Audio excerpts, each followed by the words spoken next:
मन्नत और मुराद ड्रामे की अगली किस्त में आप देखेंगे कि अल्लाह अल्लाह करके मुराद की बारात पहुंची। बेचारा लंगड़ाता हुआ मन्नत को बेहने आ गया। माँ की घोड़ी चढ़ाने का ख्वाब तो पूरा कर दिया, लेकिन खुद अपनी शादी का दिन खराब कर लिया। बहरहाल निकाह के लिए सब तैयार बैठे हैं जब हक महर पर इनकी लड़ाई होती है और रजिया सुल्ताना शरई हक महर पर अकड़ कर बारात वापस ले जाने की धमकी देती है और मन्नत के बड़े भैया इन्हें रोकने की बजाय बारात वापस ले जाने पर उकसाते हैं। जिसके बाद वो होता है जो किसी ने नहीं सोचा था। वो मुराद की तरफ बढ़ती है और सब बारातियों को इशारा करती है कि उठकर चलो, ये निकाह नहीं हो सकता। वहाँ मन्नत हैरान परेशान कि ये सब क्या होने वाला है। ऐसे में मुराद को कुछ समझ नहीं आ रही। अगर माँ ने जबरदस्ती इसे साथ ले जाने की जिद की तो वो कैसे इनकार कर सकेगा। इस तरह तो इसकी मोहब्बत का भांडा फूट जाएगा। कुछ ऐसा करना है कि माँ मान भी जाए और हक महर का मसला भी हल हो जाए। और जहाँ तक मुझे लगता है यहाँ वो अपनी माँ से कहेगा, ठीक है अम्मा, जैसा आप कह रही हैं वैसा कर लेते हैं। वाकई ये ज्यादती कर रहे हैं। हक महर की बात करके सारा जहेज का सामान भी वापस कर देंगे इन्हें। लेकिन फिर मेरी भी एक शर्त है, आप मेरी शादी अजरा से करवा दें। वो मन्नत की दोस्त, मेरी कुलीग, वो भी यहाँ पर आई हुई है ना, तो इससे निकाह कर लेते हैं। वो शरई हक महर पर निकाह के लिए राजी भी हो जाएगी। अजरा का नाम सुनकर रजिया सुल्ताना के तोते उड़ जाएंगे। इतनी तेज तरार लड़की अगर मुराद ने इससे शादी कर ली वो तो इनके मुराद को छीन लेगी। यहाँ पर रजिया सुल्ताना नरम पड़ जाएंगी और हक महर की जिद छोड़ देंगी। वैसे भी सब कुछ वापस कर दिया तो खानदान वालों की बातें सुननी पड़ेंगी। इनका तो घर भर गया था मन्नत के लाए गए जहेज से, सब वापस करना पड़ेगा। जिसके बाद 15 या 10 लाख हक महर पर मुराद और मन्नत का निकाह हो जाएगा। अल्लाह अल्लाह कर मन्नत रुखसत होकर मुराद के साथ इसके घर आ जाएगी। मुराद ने इसके इस्तकबाल के लिए बहुत ही खूबसूरत अरेंजमेंट कर रखी हैं। इसकी माँ को भी नहीं पता। ऊपर से फूलों की पत्तियां आ रही हैं बरसात की सूरत में। मन्नत मुस्कुराकर मुराद को देखती है, इसके इस इस्तकबाल पर खुशी का इजहार करती है और मुराद मन्नत को देख देख कर खुश होता है। और पीछे खड़ी माँ इन दोनों को देखकर हैरान हो रही है कि इनका पुत्र दुल्हन घर आते ही बदल गया। बहरहाल शादी की पहली रात ही इस घर में सही ड्रामे लगने वाले हैं। इधर मुराद की बड़ी बहन को पता चलेगा इसका शौहर हवालात में है तो रोती पीटती अपनी माँ के पास पहुंच जाएगी। अम्मी, पुलिस ने फिर से शौकत को पकड़ लिया, इस बार तो मारा भी बहुत है। वो मुराद से कहेंगे, जा मेरा भाई, छुड़ा ला शौकत को, वरना भाई की तरफ से वरना सुनकर नुदरत माँ को पुकारती है और इस पर माँ भी कहती है, जा बहन, वे किस तरह रो रही है, जा छुड़ा ले शौकत को। जिस पर मुराद परेशान होकर कहता है, क्या मतलब अम्मी, अगर शौकत भाई की जमानत ना हुई तो मैं भी उनके साथ हवालात में रह लूं। रजिया सुल्ताना अपने बेटे से कहती है, मेरा ये मतलब नहीं था कि तू हवालात में रह, लेकिन इस तरह घर के बड़े दामाद को थाने में तो नहीं छोड़ा जा सकता ना।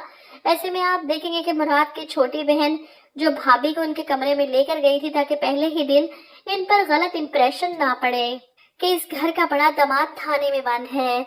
इधर मन्नत ने शादी की खुशी में कुछ खाया पिया नहीं, टेंशन डिप्रेशन अलग, शादी होनी है नहीं होनी, इसी परेशानी में वो भूखे पेट रुखसत होकर आ गई और यहाँ आकर अलग परेशानी, वो खड़े खड़े गिर जाती है। ऐसे में छोटी आकर बताती है कि भाभी बेहोश हो गई।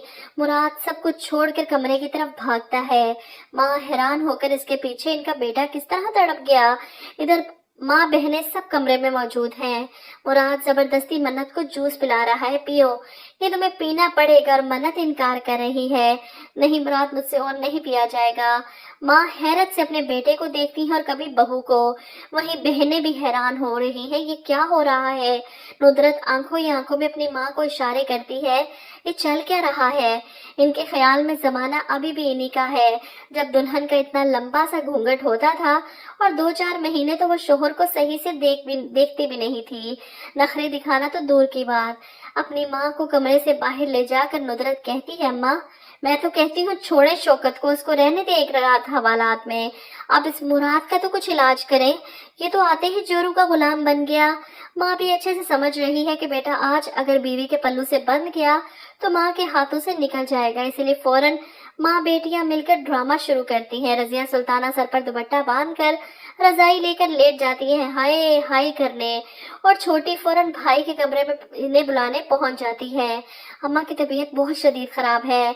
इधर मन्नत जो घूंघट निकाले मुराद का इंतजार कर रही थी कि वो इसे उठाएगा, इन दोनों के दरमियान कोई प्यार भरी बात होगी, वो तारीफ करेगा और मन्नत शर्माएगी, लेकिन सब कुछ धरे का धरा रह जाता है। मुराद कमरे से भागता है कि माँ की तबीयत अचानक कैसे खराब हो गई, अभी तो बिल्कुल ठीक थी वो माँ और बहनों के कमरे में पहुंचता है तो माँ सर बांधे लेटी हैं। नुदरत इनसे कहती है शौकत का सदमा ले लिया अम्मा ने, वैसे भी शादी के बखेड़ों ने थका दिया था, ऊपर से ये सदमा, मैं तो कहती हूँ अम्मी को डॉक्टर के पास ले जाते हैं। नुदरत की बात सुनकर मुराद को गुस्सा आ जाता है। आपी तबीयत ठीक तो लग रही है अम्मी की, हल्का सा हाई बीपी ही हाई हुआ होगा, और वैसे भी आपके मियाँ ने कोई कसर छोड़ी है रंग में भंग डालने की। वो इतरत से कहता है समझाओ इन्हें, और खुद कमरे से निकलने लगता है तो माँ फौरन इमोशनल ड्रामा शुरू कर देती है। बड़े अफसोस की बात है मुराद, तुझे माँ की बीमारी जरा सी बात लगती है। मुराद अच्छे से समझ रहा है कि इसकी माँ ड्रामे कर रही है। अभी थोड़ी देर पहले चंगी भली थी, शादी पर इस तरह उछल रही थी, नाच रही थी, टप्पे गा रही थी, और अब अचानक बीमार हो गई। लेकिन मजबूरी ये है कि वो इनके सामने कुछ कह नहीं सकता, इसलिए इनकी इमोशनल ब्लैकमेलिंग देखकर फर्मा बरदार बेटे की तरह वहीं बैठ जाता है। ठीक है, मेरा ही कसूर है सब। मुराद अपनी बहन से कहता है बताइए अब क्या हुक्म है मेरे लिए, आपके चौधरी शौकत साहब को छुड़वा लाऊं या अम्मा को हॉस्पिटल ले जाऊं, बताइए। वाकई बड़ा तरस आ रहा है मुराद पर, माँ और बहनों को खुश करने के लिए हर तरह से तामुन कर रहा है। इसकी जगह कोई और होता तो शायद कब का छोड़कर भाग चुका होता, इसीलिए तो इसकी माँ और बहनें इसका नाजायज फायदा उठा रही हैं। इनका चौधरी मुराद शादी के बाद कहीं बीवी का होकर ना रह जाए, इसलिए इसे पहले दिन से ही बीवी से दूर रखने की प्लानिंग्स की जा रही हैं। इधर मन्नत जो इसका इंतजार करती रह गई, जाहिर सी बात है इसका तो दिन खराब हो गया। लेकिन मुराद ना आया, रात से सुबह हो जाएगी, मुराद कमरे में नहीं आ सकेगा क्योंकि इसकी माँ और बहनें इसे घेर कर बैठी हैं।